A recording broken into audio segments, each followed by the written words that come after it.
Hey guys, Mark here from Mark's O-Scale Trains.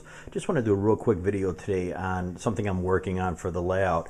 This happens to be a tunnel that I'm working on for a straight section of track, but in a very narrow and very challenging section of the layout.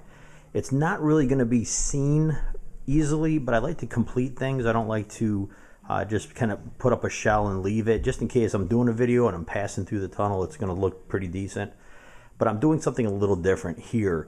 Normally I will use exclusively the rock molds like that there, and I'll line the entire tunnel with it, but because it's so narrow, I don't really have that opportunity for anything to extrude further out than what the actual shell is. So I went and I got some notch product. Let me just grab this. This is what I'm using. It's a tunnel liner, part number 57700. And it's a flexible wall liner that you can use. And I'm hot gluing it to the inside section only a certain portion of the way up, because the top of the tunnel, what I'm going to do up in the top is use the rock molds because I have more room up there. So I'm going to combine the two and see how it actually looks.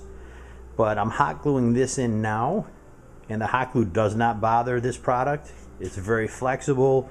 It adheres to the shape of the tunnel that I've got here, and it should work pretty good. I'll take some other photos and videos and show you where I'm placing this, and this way you can kind of see whether it turns out good or whether it's just a learning experience. But we're gonna try it one way or the other.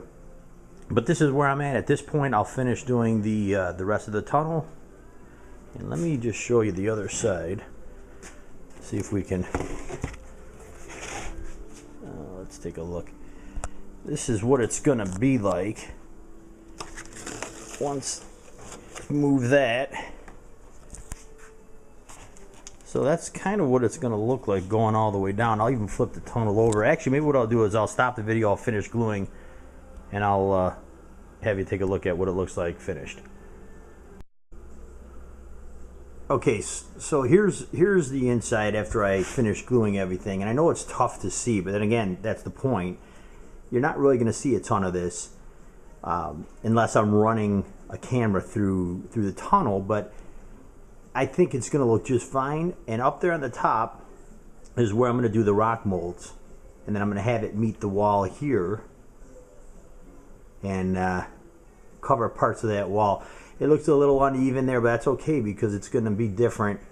I'm not looking for any kind of symmetrical or anything that's in line. I believe in making things look a little unbalanced so that it looks a little more natural. But anyway, I threw the flashlight in there to try and see.